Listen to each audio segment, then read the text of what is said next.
Bonjour mes amis, halo teman-teman semua. Perkenalkan, nama aku Queen Eva Zevanya Albijunov atau bisa kalian dan sebut sebagai Anya. Di video ini aku akan membahas materi tentang teori bahasa dan teori belajar bahasa. Sebelum masuk ke materi, aku mau tahu terlebih dahulu dong, dari kalian adakah yang tahu apa itu teori bahasa? Ya betul, pada dasarnya kita semua sudah tahu apa itu bahasa, yaitu pada umumnya tuh kita mengetahui teori bahasa itu sendiri adalah alat komunikasi antar sesama manusia. Lalu selain untuk berkomunikasi, bahasa juga harus mempunyai makna agar bisa dipakai untuk berkomunikasi sama manusia dan mengerti dari maksud satu sama lain itu sendiri. Tapi di video ini aku akan membahas lebih dalam dan lebih detail dari teori bahasa itu sendiri menurut kepemahaman aku sendiri ya teman-teman. Mari kita mulai. Teori bahasa adalah konsep atau kerangka untuk membicarakan tentang hakikat bahasa itu sendiri. Seperti apa itu bahasa, bagaimana bahasa itu bisa muncul, lalu apa saja struktur bahasa tersebut, apa saja maknanya, dan bagaimana bahasa dapat berfungsi dalam kehidupan manusia itu sendiri. Lalu selanjutnya ini ada hakikat bahasa. Bahasa pada dasarnya adalah alat komunikasi yang digunakan manusia untuk menyampaikan ide, perasaan, dan informasi. Dalam teori bahasa dapat dipandang sebagai sebuah sistem tanda yang terdiri dari bunyi dan makna. Ferdinand de Saussure menyebutkan bahwa bahasa sebagai sistem design, yaitu sistem tanda yang terdiri dari penanda, bunyi atau tulisan, dan petanda atau makna. Artinya, kata yang kita gunakan bukan hanya sekedar bunyi, tapi punya makna yang dipahami bersama melalui kesepakatan sosial. Selain sebagai sistem tanda, bahasa juga punya fungsi yang luas dalam kehidupan sehari-hari. Holiday misalnya, menjelaskan bahwa bahasa tidak hanya untuk menyampaikan informasi, tetapi juga untuk mengatur perilaku, membangun hubungan sosial, mengekspresikan perasaan-perasaan, bahkan berkreasi. Di sisi lain, Chomsky menekankan bahwa manusia sejak lahir sudah dibekali kemampuan berbahasa melalui Language Acquisition Device atau LED. Itulah sebabnya anak kecil bisa belajar berbahasa dengan cepat hanya dari lingkungan sekitarnya. Misalnya saat anak kecil mendengar bahasa dari ibunya sendiri, yaitu bahasa ibu, menerima bahasa dari keluarga di sekitarnya.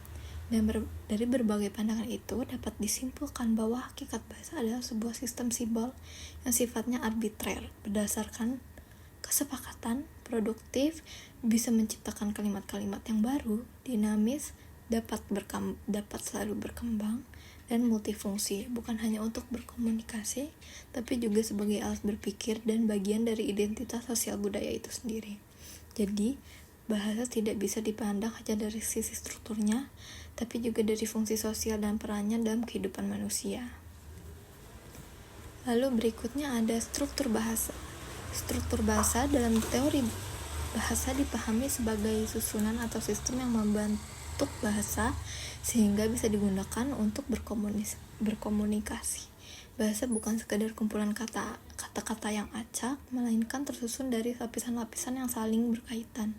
Umumnya, para ahli linguistik membagi struktur bahasa ke dalam beberapa tingkatan, yaitu fonologi atau bunyi, morfologi pembentukan kata, sintaksis atau susunan kata menjadi kalimat, semantik atau makna, dan pragmatik atau makna dalam konteks. Misalnya bunyi P dan B dibedakan di tingkat fonologi. Kata bermain dibentuk lewat afiksasi di tingkat morfologi. Kalimat Anya sedang bermain bola dianalisis dalam sintaksis, sedangkan maknanya dipelajari di semantik dan penggunaannya dalam percakapan sehari-hari dipahami di pragmatik. Dalam pandangan strukturalisme atau Saussure-Bloomfield, bahasa dipandang sebagai sistem yang setiap unsurnya hanya bisa dipahami melalui hubungannya dengan unsur lain dalam sistem tersebut. Sementara itu, teori generatif atau Chomsky menekankan struktur bahasa pada aturan formal yang memungkinkan manusia menghasilkan kalimat baru tanpa batas dari jumlah kata yang terbatas. Dari sisi fungsionalisme atau Haldane, struktur bahasa dilihat bukan hanya sebagai aturan formal, tetapi juga sebagai hasil dari kebutuhan komunikasi sosial. Artinya, bentuk kalimat atau kata yang digunakan seringkali dipilih sesuai tujuan komunikatifnya, bukan sekedar aturan tata bahasa saja. Jadi, yang penting lawan bicara dan yang berbicara itu saling mengerti maksud satu sama lain, bukan hanya tidak harus sesuai gramatikal. Yang penting mereka saling tahu maksud satu sama lain. Dengan demikian, struktur bahasa dalam teori bahasa dapat dipahami sebagai tata susun yang hierarkis dari bunyi hingga wacana dan membentuk sebuah sistem teratur namun tetap fleksibel. Struktur ini bukan hanya sekedar aturan mekanis, tetapi juga mencerminkan fungsi bahasa sebagai alat komunikasi dan berpikir. Oleh karena itu, mempelajari struktur bahasa berarti memahami bagaimana manusia mengorganisasi bunyi, kata, dan kalimat untuk menyampaikan makna dalam konteks sosial dan budaya. Dan konteks maknanya itu sendiri, konteks maksud dari yang ingin dibicarakan kepada lawan bicaranya. Lalu selanjutnya ada fungsi bahasa. Fungsi bahasa pada dasarnya adalah peran yang dimainkan bahasa dalam kehidupan manusia, baik sebagai alat komunikasi maupun sebagai sarana berpikir. Menurut Jacobson, bahasa memiliki 6 fungsi utama. Yang pertama ada referensial atau menyampaikan informasi. Yang kedua ada emotif, mengekspresikan perasaan. Yang ketiga ada konatif atau memengaruhi atau meminta. Yang keempat ada fatis atau membangun dan menjaga hubungan sosial. Yang kelima ada metalingual atau membicarakan bahasa itu sendiri. Dan yang terakhir ada puitik, yaitu untuk keindahan bahasa itu sendiri. Hal ini menunjukkan bahwa bahasa tidak hanya berperan untuk menyampaikan pesan atau untuk menyampaikan maksud atau menyampaikan makna, tetapi juga berfungsi dalam interaksi sosial dan mengekspresikan diri sendiri. Selain itu, Haldane menekankan fungsi bahasa dari perspektif perkembangan anak dan komunikasi sehari-hari. Ia mengidentifikasi 7 fungsi bahasa. Yang pertama, instrumental atau meminta sesuatu. Yang kedua, regulatoris atau mengatur tingkah laku orang lain. Yang ketiga ada interaksional atau membangun hubungan. Yang keempat ada personal atau menyatakan perasaan. Yang kelima ada heuristik atau mencari atau meminta informasi. Yang keenam ada imajinatif atau berkreasi sekreatif mungkin.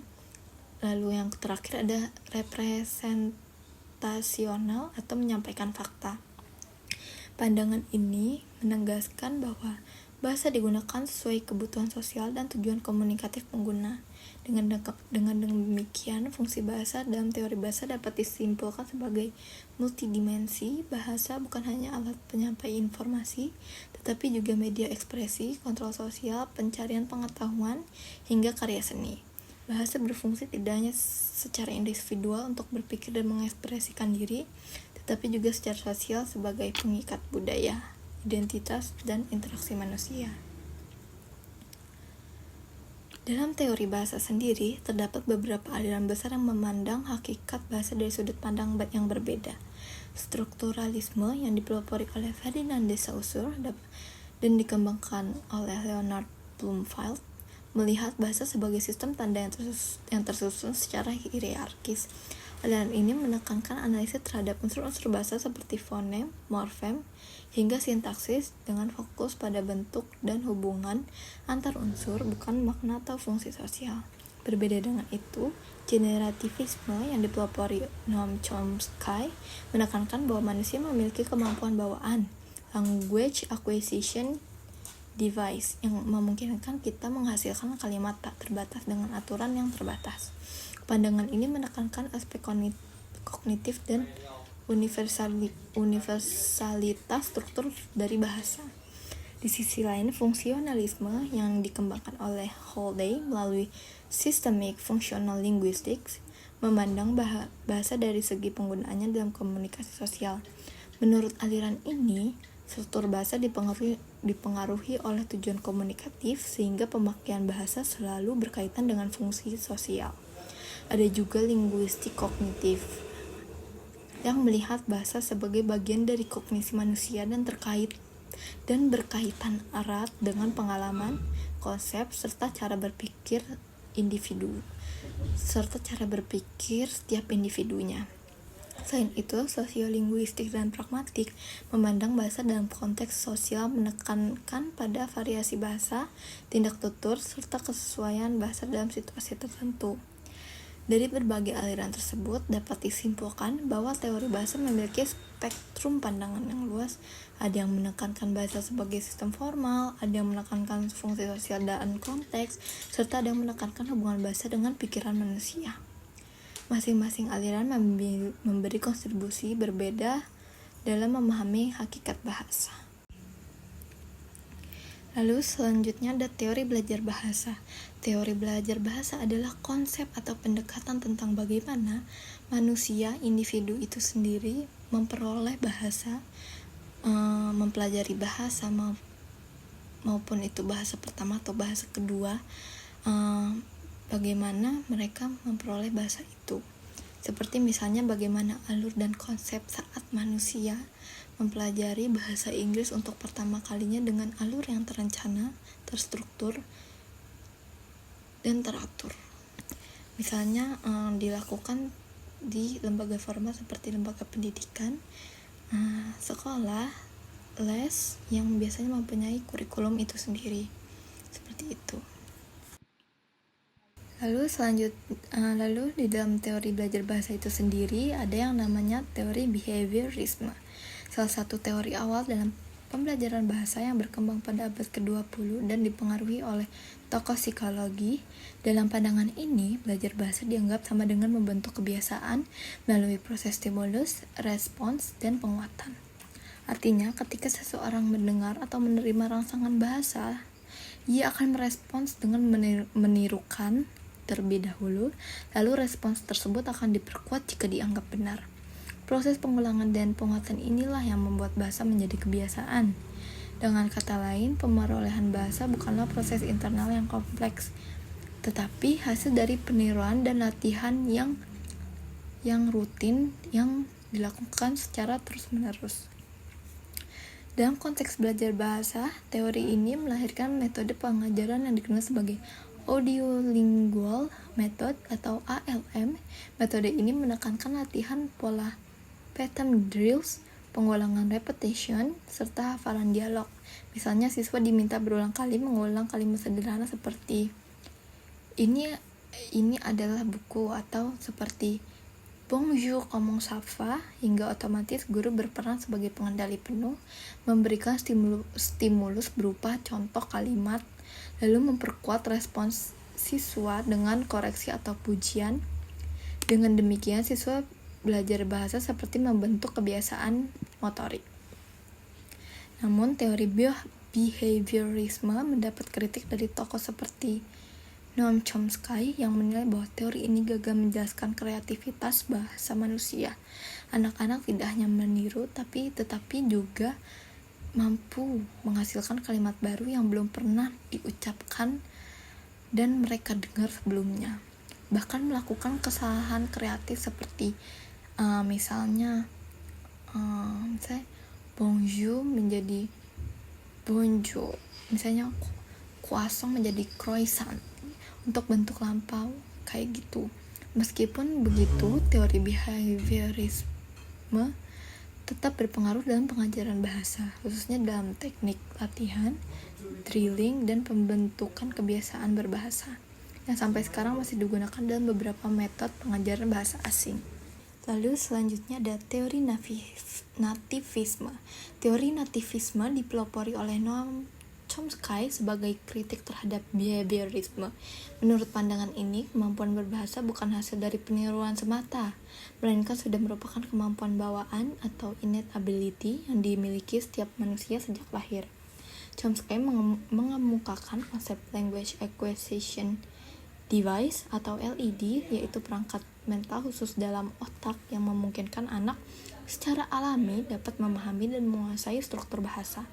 Ia juga mengembangkan gagasan Universal Grammar atau UG, yaitu seperangkat aturan dan prinsip dasar yang bersifat universal pada semua bahasa. Dengan bekal inilah anak dapat dengan cepat mempelajari bahasa pertama meskipun input yang diterimanya terbatas atau tidak selalu sempurna, atau poverty of stimulus.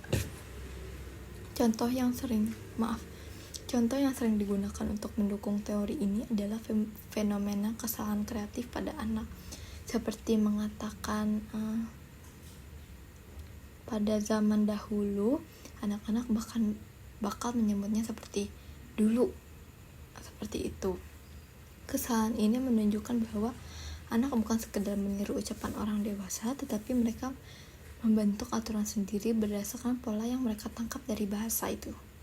Teori nativisme juga menekankan adanya critical period hypothesis, yaitu masa keemasan pada usia dini di mana kemampuan berbahasa berkembang sangat cepat.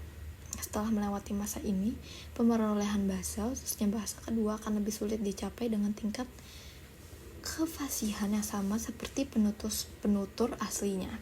Meskipun teori nativisme sangat berpengaruh dan menjelaskan kreativitas berbahasa manusia, teori ini juga mendapat kritik. Banyak peneliti menilai bahwa Chomsky terlalu menekankan faktor bawaan dan kurang memperhatikan peran lingkungan sosial serta interaksi dalam pembelajaran bahasa. Oleh karena itu, teori ini kemudian dilengkapi dan diperdebatkan oleh aliran lain, seperti interaksionisme dan kognitivisme, yang melihat pembelajaran bahasa sebagai hasil gabungan antara kemampuan bawaan dan pengaruh lingkungan. Lalu selanjutnya ada teori interaksionisme. Teori interaksionisme muncul sebagai jembatan antara pandangan behaviorisme dan nativisme. Teori ini menekankan bahwa kemampuan bahasa memang penting, tetapi perkembangan bahasa tidak akan optimal tanpa adanya interaksi sosial. Tokoh penting dalam teori ini adalah Lev Vygotsky dan Jerome Bruner. Vygotsky memperkenalkan konsep Zone of Proximal Development atau ZPD, yaitu jarak antara kemampuan anak saat ini dengan potensi yang bisa ia capai dengan bantuan orang lain. Dalam konteks bahasa, anak belajar melalui scaffolding, yaitu dukungan dari orang tua, guru, atau penutur yang lebih mahir sehingga secara bertahap anak mampu berbahasa sendiri. Bruner melengkapi gagasan ini dengan konsep Language Acquisition Support System atau LASS, yaitu lingkungan sosial yang menyediakan dukungan, bimbingan, dan pola interaksi sehingga pemerolehan bahasa berjalan lebih mudah dan cepat. Misalnya ketika orang tua menggunakan child direct speech atau bahasa sederhana dan intonasi yang jelas untuk didengar oleh anak, atau mengulang kata anak dengan bentuk yang benar.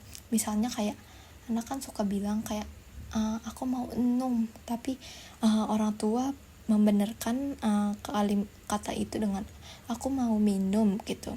Jadi anak lebih cepat untuk mengerti dan mengulanginya gitu. Hal itu membantu anak memahami struktur bahasa. Jadi interaksi sehari-hari, misalnya seperti percakapan, bermain peran, dan bercerita, sangat-sangat berperan besar dalam pembentukan kemampuan bahasa itu sendiri. Dengan demikian, teori interaksionisme menegaskan bahwa pemerolehan bahasa merupakan hasil gabungan antara kemampuan kognitif anak dan interaksi sosial dengan lingkungannya. Anak bukan hanya peniru pasif, melainkan pembelajar aktif yang berpartisipasi dalam percakapan, memperoleh dukungan, lalu secara bertahap mampu menggunakan bahasa secara mandiri. Teori ini juga berimplikasi pada pembelajaran bahasa kedua, di mana interaksi komunikatif, kerja kelompok, dan umpan balik dari penutur lain dianggap sangat penting untuk mempercepat proses belajar sang anak. Lalu selanjutnya ada teori kognitivisme. Teori kognitivisme berangkat dari pemikiran Jean Piaget yang menekankan bahwa bahasa berkembang sejalan dengan perkembangan kognitif anak. Menurut teori ini, bahasa bukan sekadar hasil peniruan saja atau bawaan sejak lahir saja, melainkan bagian dari proses berpikir yang lebih luas, melainkan dari kemauan anak untuk berpikir. Anak hanya dapat memahami konsep bahasa tertentu jika kemampuan kognitifnya sudah matang. Misalnya sebelum anak memahami konsep waktu, mereka belum bisa menggunakan bentuk kata kerja lampau dan bentuk kata kerja future dengan tepat. Hal ini menunjukkan bahwa perkembangan bahasa sangat terkait dengan tahapan perkembangan kognitif seperti sensori motor, praoperasional, operasional konkret, hingga operasional formal. Dalam pandangan kognitivisme, anak adalah pembelajar aktif yang membangun sendiri pengetahuan bahasa melalui interaksi dengan lingkungannya. Bahasa dianggap sebagai salah satu bentuk representasi simbolik dari kemampuan berpikir. Sebagai contoh, ketika anak mulai memahami konsep jumlah, mereka juga mulai menggunakan bahasa untuk mengekspresikan banyak atau sedikitnya. Misalnya mereka sudah mengerti dengan konsep jumlah, lalu ditanya oleh orang tuanya, ini apanya ada 5 itu banyak atau sedikit? Kalau mereka sudah mengerti, pasti mereka akan mengucap itu banyak gitu. Jadi pemerolehan bahasa bahasa tidak bisa dilepaskan dari bagaimana anak memahami dunia sekitarnya. Dengan demikian, teori kognitivisme menjelaskan bahwa pembelajaran bahasa sangat erat kaitannya dengan perkembangan mental, perkembangan kognitif, dan pemahaman konsep. Kelebihan teori ini adalah menekankan peran aktif anak dan hubungannya dengan perkembangan cara mereka berpikir. Namun, kelemahannya adalah teori ini kurang menjelaskan aspek sosial interaksi yang juga penting dalam pemerolehan bahasa. Dalam praktik pembelajaran bahasa, teori ini memberi implikasi bahwa pengajaran harus disesuaikan dengan tahap perkembangan kognitif siswa agar lebih efektif. Lalu, yang terakhir ada pemerolehan bahasa asing. Pemerolehan bahasa asing atau second atau foreign language acquisition adalah proses ketika seseorang belajar bahasa selain bahasa pertama atau bahasa ibu. Berbeda dengan pemerolehan bahasa pertama yang dilakukan secara alami, yang berlangsung secara alami, natural, tidak terencana dan tidak teratur. Biasanya pemerolehan bahasa asing ini melibatkan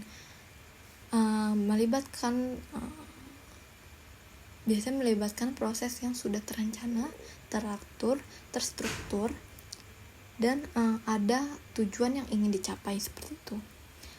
Baik di lingkungan formal seperti sekolah atau kursus, maupun informal seperti lingkungan sehari-hari, percakapan sehari-hari, interaksi sehari-hari, dan sebagainya. Saya rasa cukup dari saya. Untuk materi hari ini cukup. Sampai ketemu. Untuk materi ini cukup. Terima kasih sudah menonton. Merci beaucoup et au revoir.